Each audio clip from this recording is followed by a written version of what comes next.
Corona महामारी के चलते लॉकडाउन से ट्रांसपोर्ट क्षेत्र पूरा सुन्न हुआ है। ट्रांसपोर्ट क्षेत्र के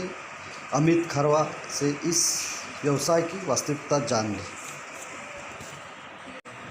आइए जानते हैं क्या वस्तुस्थिति होंगी ट्रांसपोर्ट क्षेत्र की। जी, ड्राइवर लोगों ने जिस तरीके से जिस दिन 24 तारीख से लॉकडाउन जैसे शुरू हुआ, इमीडिएटली सभी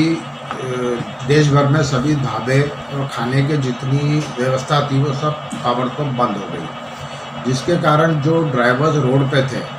काफ़ी लाखों की संख्या में गाड़ियाँ रोड पे थी, तो जहाँ भी उनको ना कोई खाने मिल रहा था ना पीने को पानी मिल रहा था। वो सबसे बड़ी मुश्किल तकलीफ उन्होंने झेली,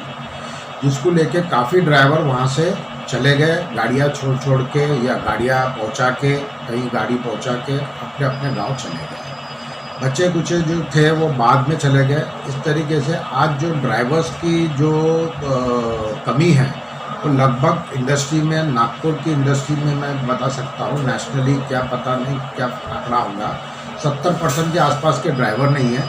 और उसी तरीके से जो लेबर लोग थे, जो माइग्रेंट लेबर थे, जो ट्रांसपोर्ट इंडस्ट्री से रिलेटेड थे, जो हमाली के काम करते थे, माल को अपना ठेले पे ढोने के काम करते थे, वो लेबर्स भी कम से कम 60 से 70% वो भी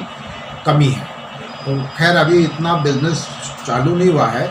बिज़नेस भी मोटा समझ लीजिए कि 25-30% ही बिज़नेस स्टार्ट हुआ है, लेकिन ये काफ़ी कमी महसूस हो रही है, जिसके कारण काम करना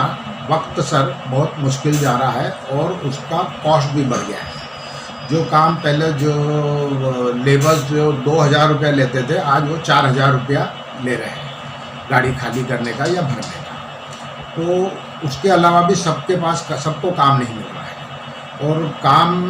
इसलिए नहीं मिल रहा है क्योंकि काम ही इतना शुरू नहीं हुआ है और लेबर की कमी है। अगर लेबर और ड्राइवर्स की संख्या नहीं बढ़ती है तो इंडस्ट्री में काफ़ी ये तकलीफ़ें और बढ़ेगी। अब दूसरा जो गाड़ी वाले के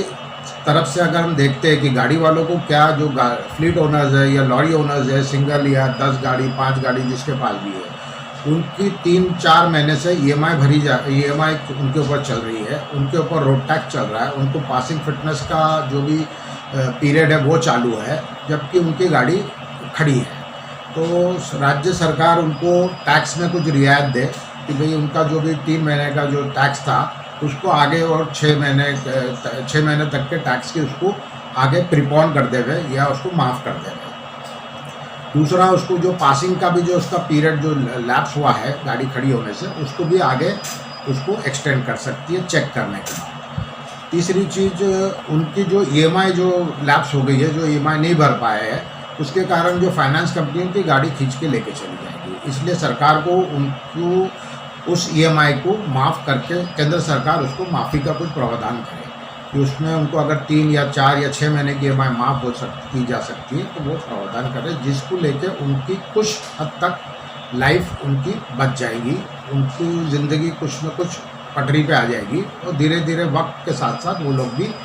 अपने काम धंधे से सेट कर पाएंगे। इतनी हमारी सरकार से और व्यवस्था से एक नम्र विनंती है, इसमें इस तरीके का सहयोग करें। दूसरी इम्पोर्टेंट चीज़ कि जो जितने हम लेबर्स काम करते हैं, ये सभी के सभी लेबर्स ऑन रिकॉर्ड नहीं है, जिसको आगे चल के इनके लिए एक पॉलिसी होनी चाहिए कि कोई भी लेबर हो, चाहे वो हमाली करने वाला हो, चाहे वो माल ढोने वाला हो, इन सबको, जो कि जितने माइग्रेंट कंस्ट्रक्शन का साइट का लेबर हो, ये सबको ऑन रिकॉर्ड होना जरूरी है, चाहे वो इस राज्य का हो या किसी और राज्य का हो। उसको अपने रिकॉर्ड पे सरकार के होना बहुत ज़रूरी है, और रिकॉर्ड पे ना होने से ये समस्या काफ़ी कितनी गंभीर है ये इसका पता ही नहीं चल पा रहा है सरकार को, चाहे वो राज्य सरकार हो चाहे वो केंद्र सरकार हो। तो इसके लिए आगे के लिए ये एक उनके लिए योजना होना बहुत ज़रूरी है। इस पैकेज के बारे में कि जिसका एग्जिस्टिंग गाड़ियों का लोन चल रहा है उसको 20%, उसका जो आज की तारीख में जितना लोन बाकी है उसका 20% बैंक उसको लोन देंगी। वो भी उनकी कमेटी में, वो अगर उसका पुराना रिकॉर्ड अच्छा है, वो अगर कहीं पे भी उसकी कोई EMI डिफ़ॉल्ट नहीं हुई है या कुछ भी आगे पीछे नहीं हुई है, तो वो प्री क्वालिफाइड में आता है। प्री क्वालिफाइड आए हुए ही लोगों को वो लोन दे रहे हैं 20%, जिसमें उनको कुछ बैंकें बोलती है 4 साल के लिए होगा, कुछ बैंकें बोलती है 2 साल के लिए होगा, जिसमें 6 महीने का मोरेटोरियम होगा, कुछ बोलती है 4 साल का होगा, जिसमें 1 साल का मोरेटोरियम होगा।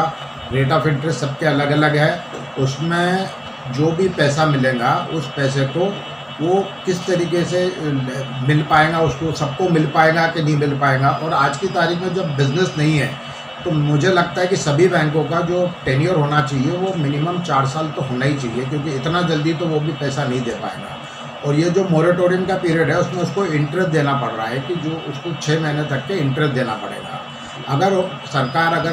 उसका ये 6 महीने का अगर इंटरेस्ट माफ़ कर देती है तो वो उसके लिए एक थोड़ा सा फ़ायदेमंद चीज़ होगा,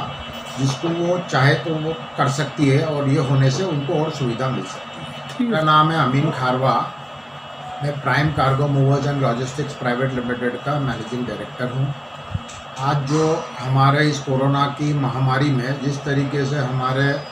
हॉस्पिटल के डॉक्टर्स हैं, नर्सिंग स्टाफ है, सैनिटाइजेशन करने वाले जो लेबर्स हैं, जो वर्कर्स हैं, और उसके अलावा जो